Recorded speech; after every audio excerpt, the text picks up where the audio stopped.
your life work.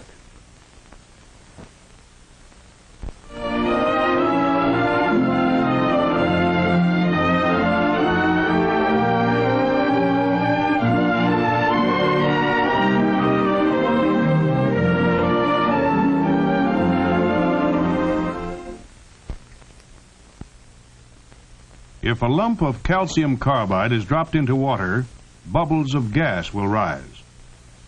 If this gas is ignited with a match, it will burn. The gas is acetylene, and when mixed with oxygen in the proper proportion, it produces the intensely hot blue oxyacetylene flame used in welding. The equipment necessary for oxyacetylene welding consists of a cylinder of oxygen, an oxygen regulator, a cylinder of acetylene, an acetylene regulator, lengths of oxygen and acetylene hose, and a welding torch. Mounted on a hand truck, such an outfit is readily portable and can be taken to the work no matter where it may be located. For large-scale welding operations, the equipment is somewhat more elaborate. Oxygen and acetylene may be piped throughout the shop or plant from a central point. In all welding, suitable clothing must be worn to protect the welder. For oxyacetylene welding, goggles must be used with lenses of special colored optical glass which protect the eyes from the bright flame and the intense glare of the molten metal. The welding torch mixes the oxygen and acetylene together in correct proportions. Separate valves regulate the volume of oxygen and acetylene.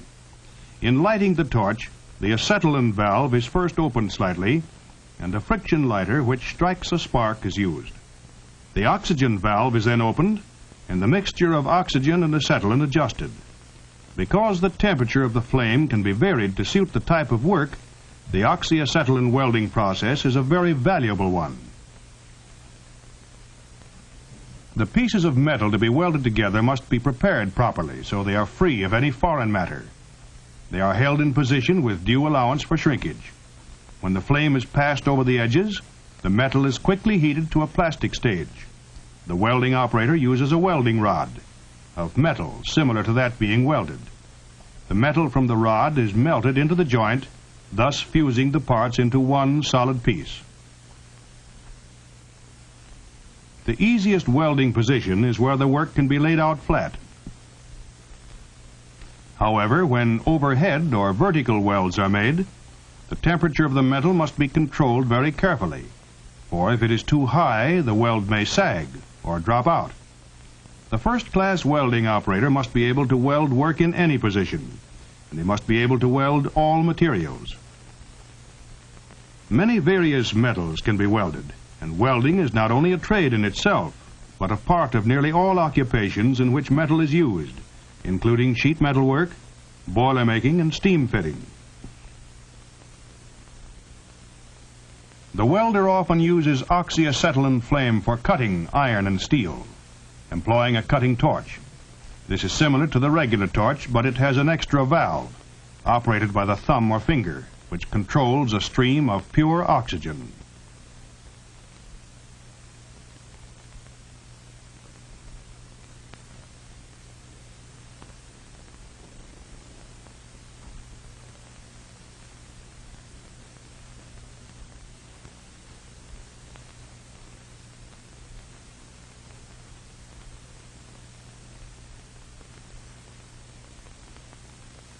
The metal is brought to a red heat at the point where the cut is to start. The cutting oxygen valve is then opened. The stream of pure oxygen combines chemically with the hot metal and burns it away along whatever pattern the torch follows. This process may be used to cut very thick metal and may also be used to cut metal underwater.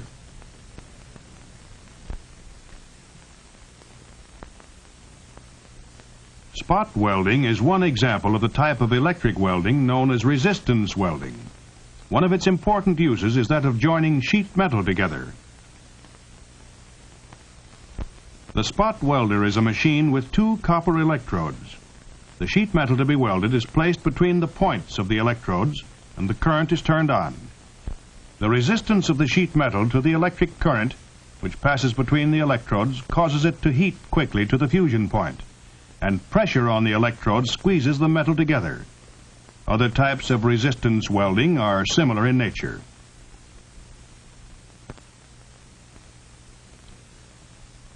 In arc welding, the material to be welded is grounded to the generator, either directly or through a metal table on which the work is placed.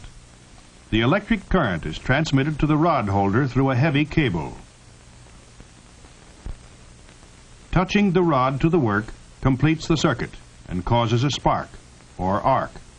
The intense heat of the arc melts both the metal and the welding rod, causing them to fuse together. In shielded arc welding, the welding rod is coated with a special substance which forms a gas. The gas shields the molten metal from the oxygen and nitrogen in the atmosphere, thus preventing impurities from forming.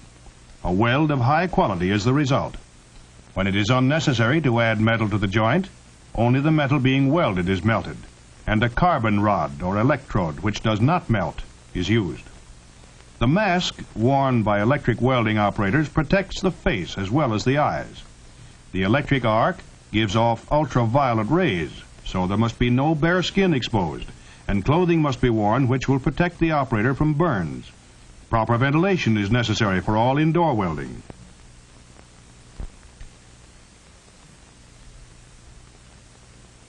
In production work, the welding operator may work on only one kind of material, held in a jig or form, and with just one kind of welding equipment. The operator may become highly proficient in specialized work and still not qualify as a skilled welder in other types of work. Job welding calls for a greater variety of skills. One time the welder may use the oxyacetylene flame, and another time the electric arc. One job might be welding cast iron, and the next mild steel, and still another a different kind of steel or alloy. The job welder must therefore understand how to work with many materials in order to adjust his equipment correctly and select the right welding rod for each one. If you plan to be a welder, to be successful you must have good eyesight, fine muscular coordination, and because much of the work is strenuous, you should be strong. In addition, a good knowledge of welding principles is necessary, along with practical blueprint reading and some mathematics. Electrical physics and some chemistry will be helpful. Many schools offer elementary shop courses in welding, both during the day and at night. There are many private welding schools. If you decide to attend one of them, investigate thoroughly and select a good one.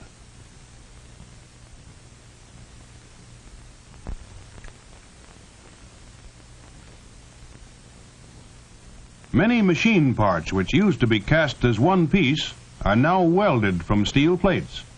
This process provides greater strength with less weight and at lower cost. In the automotive industry, welding is employed in many ways. It has made possible strong steel automobile bodies, as well as the coaches and engine cabs of streamlined trains, lightweight and attractive in appearance. The stout tubular frameworks of airplanes are welded, as are countless other parts, from fuel tanks to landing gears.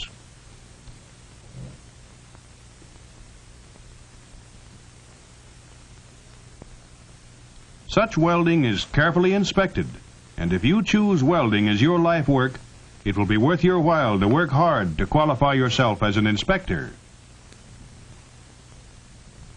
There are many welding jobs in shipyards.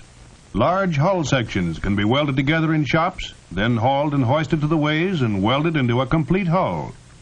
Because no rivet holes are necessary, welding is stronger than riveting.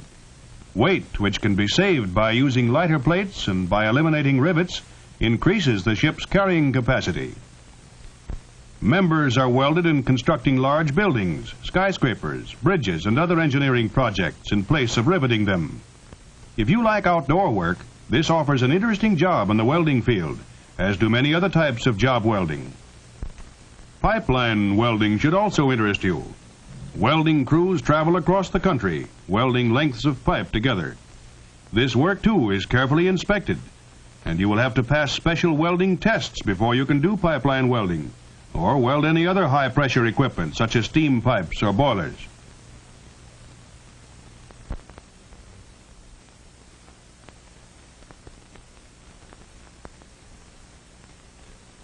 New applications of welding are continually being employed in many industries, and as a result, the welding field will probably continue to grow. For the welding operator who develops real skill, there are good opportunities.